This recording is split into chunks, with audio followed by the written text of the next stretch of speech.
Perhatikan. Bismillahirrahmanirrahim. Assalamualaikum warahmatullahi wabarakatuh. Waalaikumsalam warahmatullahi wabarakatuh. La ilaha illallah wa asyhadu anna Muhammadar Rasulullah. Allahumma shalli ala Muhammad wa ala ali Muhammad.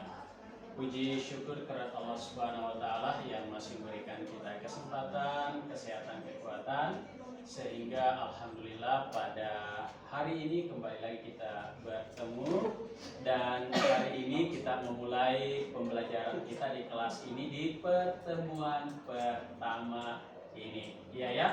Sehat semua? Alhamdulillah sehat. Nah, karena sehat semua, mudah-mudahan dengan kesehatan ini maka kita bisa menyelesaikan pembelajaran hari ini dengan baik. Nah, ketua kelas siapa ya ketua kelasnya? Bayu. Nah, oke, silakan disiapkan kelasnya Bayu. Assalamualaikum warahmatullahi wabarakatuh. Waalaikumsalam warahmatullahi wabarakatuh. Nah, untuk hari ini hadir semua atau ada yang tidak hadir? Hadir semua. Oh, katanya ada ya. Nah, oke, siapa yang tidak hadir?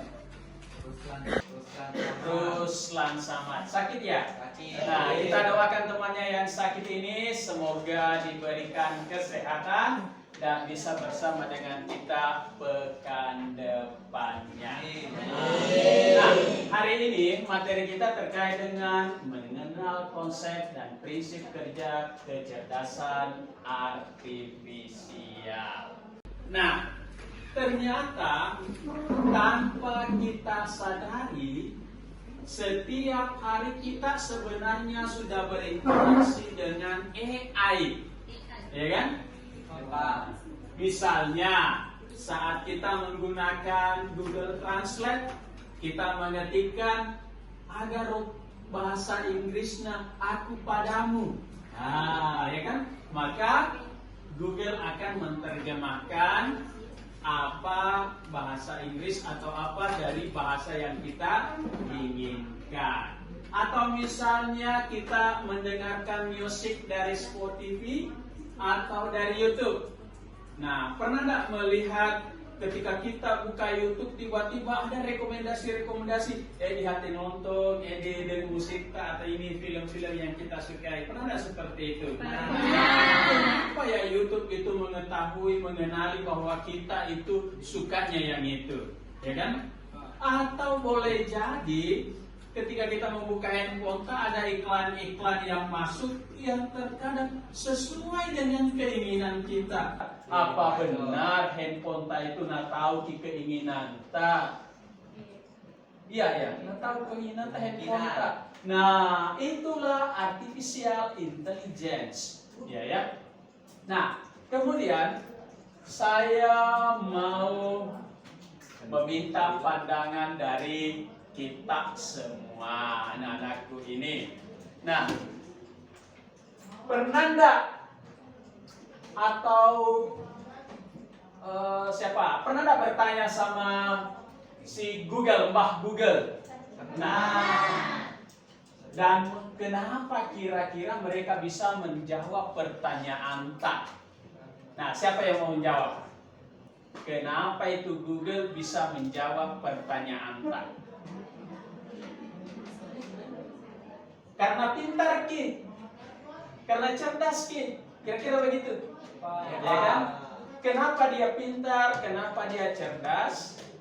Karena sudah pernah diinputkan sesuatu masuk ke dalamnya, sudah pernah diajari. Begitu pula nanti AI itu nanti diajari, baru bisa. Tak mudah bagi sebuah mesin untuk memahami, harus diajari juga. Sama layaknya kita manusia, diajari terlebih dahulu baru bisa paham, ya kan? Nah, mengapa YouTube bisa tahu video apa yang kita sukai? Karena sering dilihat. Bukan seringnya dilihat, tetapi karena seringnya kita klik yang itu, ya kan? Nah, karena kita kliknya, kalau dilihat, dinonton-nonton, udah tahu YouTube-nya. Tetapi karena kita klik, ini saya suka yang ini, suka yang ini, suka yang ini, diklik, maka besok lusa di handphone atau di komputer di laptop akan tampil yang seperti itu ketika kita membuka YouTube-nya. Kemudian seandainya kalau ada robot pintar yang bisa membantu pekerjaan rumah, menurut kita pekerjaan apa yang akan kita berikan ke robot itu? Menyapu, cuci piring, memasak. Wah, hebat ya kalau sudah punya robot, maka kegiatan-kegiatan tadi nanti sudah banyak yang tergantikan oleh mereka. Terus kalau digantikan sama mereka, kita mau kerja apaan? Tidak lagi mencuci piring. Santai boleh, tapi santainya sambil membaca ya. Nah, adapun tujuan pembelajaran kita pada hari ini yaitu anak-anakku mampu menjelaskan definisi tentang AI, prinsip dasar dan cara kerja dari KA, ya. Kalau kita sudah belajar ini, kira-kira apa manfaat yang bisa dipelajari? Nah, berikut ada beberapa manfaat yang bisa dipelajari. Yang pertama tentunya adalah menambah wawasan kita, menambah pengetahuan kita terkait dengan teknologi. Yang kedua, kita mampu mempersiapkan diri menghadapi masa depan. Wih, bahaya Pak kalau teknologi ada robot nanti yang sudah mampu sama seperti manusia. Maka apa lagi nanti pekerjaan kita, ya kan? Kalau mereka sudah bisa bertani, membingkung, membajak sawah, terus kita mau kerja apa? Bisa dimasangki. Nah, kita apa mini kerja? Apakah nantinya kita ini tanpa pekerjaan? Berarti kalau tanpa pekerjaan, tanpa penghasilan dong kalau begitu. Berarti kita sebagai manusia harus mampu menghadapi tantangan masa depan itu. Bagaimana menghadapi tantangan masa depan terkait dengan AI? Maka kita harus lebih paham bagaimana memanfaatkan AI tersebut agar bisa membantu kita di dunia kerja. Mengembangkan kreativitas dan inovasi. Oh, AI ini hanya bisanya seperti ini. Saya mau buat yang lebih bagus. Robot ini bisanya hanya seperti ini. Saya mau yang lebih bagus, ya kan? Nah, harus seperti itu. Harus ada inovasi. Dan kita harus dengan mempelajari ini, maka kita akan membentuk karakter dalam diri kita bijak dalam menggunakan teknologi. Bagaimana model bijak memanfaatkan teknologi? Misalnya ketika kita memanfaatkan chat GPT misalnya, tidak serta-merta langsung diambil semua itu hasil yang diberikan, tetapi tetap kita membacanya, kemudian mensortirnya, memilah-milih apa yang disampaikan oleh chat GPT. Meskipun semuanya benar, tetapi tetap kita harus membacanya. Nah, apa itu AI? Siapa yang bisa bantu? Silakan. AI yaitu cabang ilmu komputer yang berfokus pada pembuatan sistem atau mesin yang mampu meniru cara berpikir, belajar, dan mengambil keputusan seperti manusia. Nah, jadi ternyata AI itu adalah mirip dengan human. Human itu manusia. Nah, AI mirip dengan manusia. Kecerdasannya mirip dengan manusia, dan hebatnya AI bandingkan dengan kita karena AI tidak pelupa. Berbeda dengan kita kan terkadang lupa dengan sesuatu. Kalau AI disebut nih, seman ini ngeran nih. Cuma AI, robot, ada juga bedanya dengan manusia, yaitu manusia itu memiliki emosi, manusia itu memiliki perasaan, robot itu tidak memiliki. Coba bayangkan kalau Bapak Ibu guru diganti dengan robot. Ada yang ngantuk, robotnya langsung hantam. Karena itu perintahnya. Tapi kalau Bapak Ibu guru mengantuk, tidak syabu-syabu, tidak tidur. Nah, ya kan? Nah, mulanya seperti itu. Dengan kata lain, AI adalah kemampuan mesin untuk berpikir dan belajar layaknya manusia melalui pemrosesan data dan pengalaman. Nah, bagaimana konsepnya? Konsep AI ini terdiri dari beberapa ya. Nah, yang pertama adalah belajar dari data. Jadi ternyata AI itu belajar dari data. Maksudnya bagaimana, Pak? Maksudnya adalah data yang kita berikan itu yang setiap hari dia pelajari. Kalau misalnya ada gambar kucing, kita mau mengenalkan kucing ke AI, kemudian gambar kerbau tak kasihkan nih, maka setiap gambar kerbau yang dia lihat, dia pasti bilang kucing. Ya kan? Atau misalnya, nah kita mau mengenalkan Harkiki ke AI. Ini loh Harkiki, orang gagahnya SMA 4 misalnya. Tetapi fotonya teman yang tak kasih masuk di situ, Kurnianti. Akhirnya Harkiki disebut oleh AI adalah Kurnianti, karena itu yang selalu yang terbaik yang tak kasihkan ini. Artinya apa? AI itu belajar dari apa yang kita inputkan. Semakin banyak inputan dan sesuai, maka pasti lebih presisi apa yang disampaikan oleh AI. Tetapi kalau hanya sedikit inputan, maka hanya sedikit yang dia bisa pahami dari hal itu. Pattern recognition, pengenalan pola.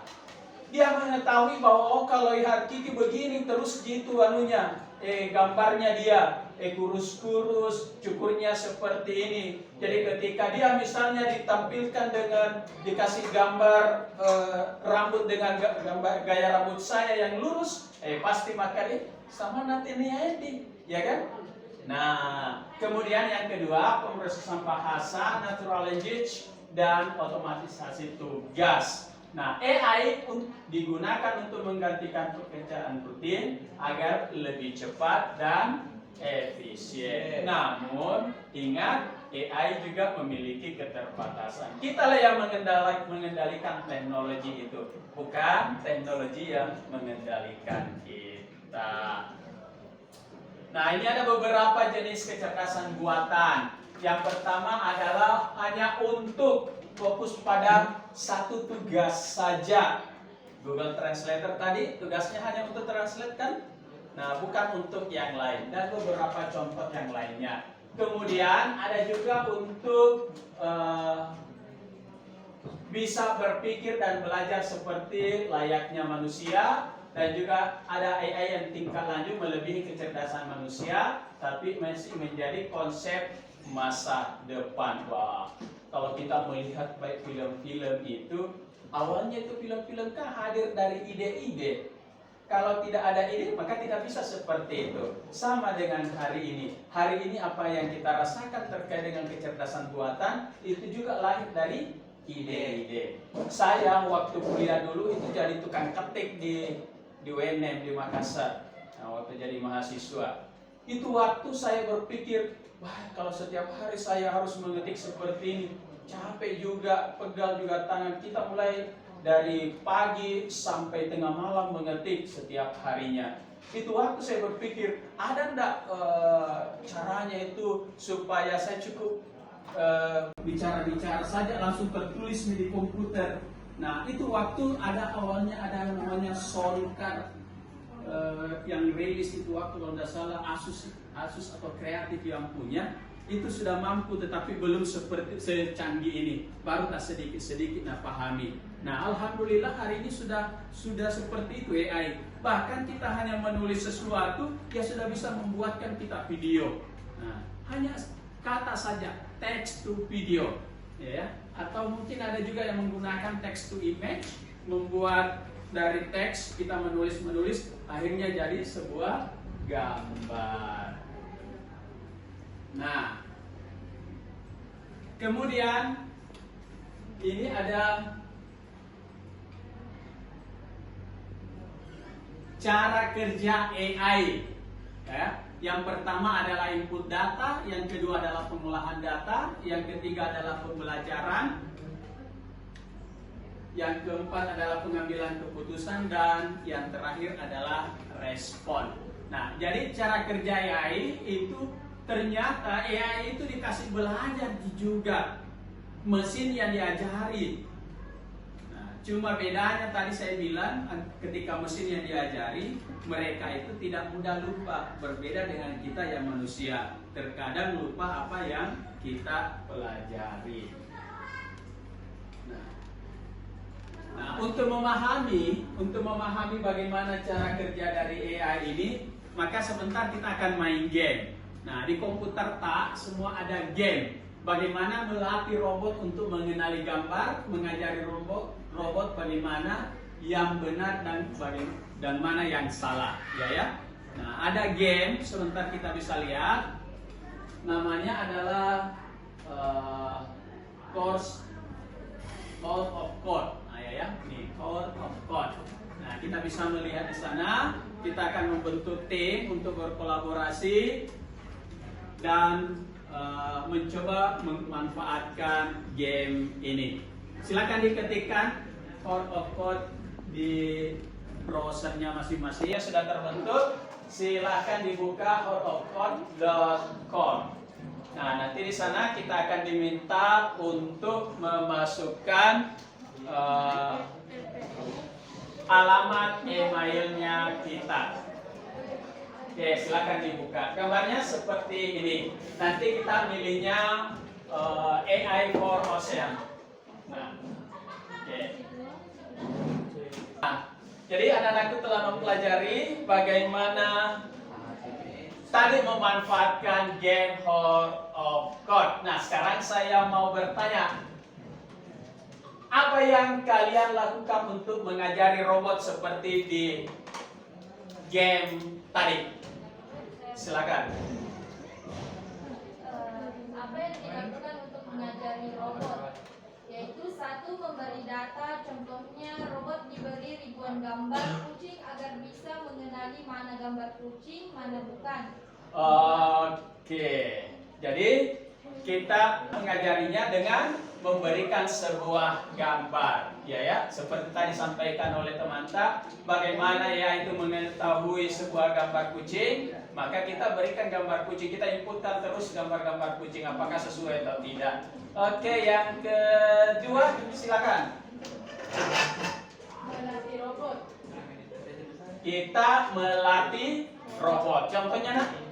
Data dimasukkan ke dalam sistem dengan robot belajar dari contoh. Proses ini disebut dengan machine learning. Oh, machine learning. Oke. Nah, sekarang pertanyaan kedua. Siapa yang mau bantu? Mengapa robot menjadi lebih pintar setelah diberikan banyak contoh seperti tadi? Silakan. Yang pertama, data yang banyak membuat AI bisa menemukan pola tersembunyi. Oke. Yang kedua, dengan banyak contoh, kesalahan robot bisa dapat balik sehingga hasilnya lebih tepat. Oke, terima kasih. Kita beri aplaus dulu buat kedua temannya.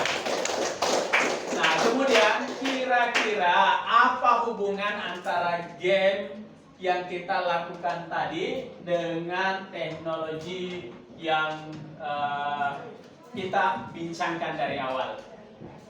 Oke, silakan. Hubungan game yang dipelajari dengan teknologi yang kita bahas adalah melatih logika berpikir komputasional. 2. Memahami algoritma sederhana. 3. Belajar dari latihan. 4. Membangun kreativitas dan inovasi. Oke, kita beri aplaus buat temannya. Ya, alhamdulillah ternyata dari apa yang kita pelajari tadi, dari main gamenya tadi, ternyata kita mendapatkan begitu banyak pemahaman, pengetahuan terkait dengan artificial intelligence ini atau AI ini, ataupun orang bilang kecerdasan artifisial atau kecerdasan buatan ini. Nah, karena waktu juga kita dibatasi, maka untuk hari ini kita tutup pertemuan kita. Namun sebelum ditutup, ada yang mau membantu menyimpulkan? Oke, silakan. Oke, jadi terima kasih banyak telah dipaparkan, disampaikan oleh temannya terkait dengan apa yang menjadi materi kita hari ini, ya. Nah, mudah-mudahan insya Allah di pertemuan depan kita bertemu kembali dan semuanya telah hadir dalam keadaan sehat-sehat. Terima kasih banyak atas perhatiannya. Wassalamualaikum warahmatullahi wabarakatuh. Waalaikumsalam warahmatullahi wabarakatuh.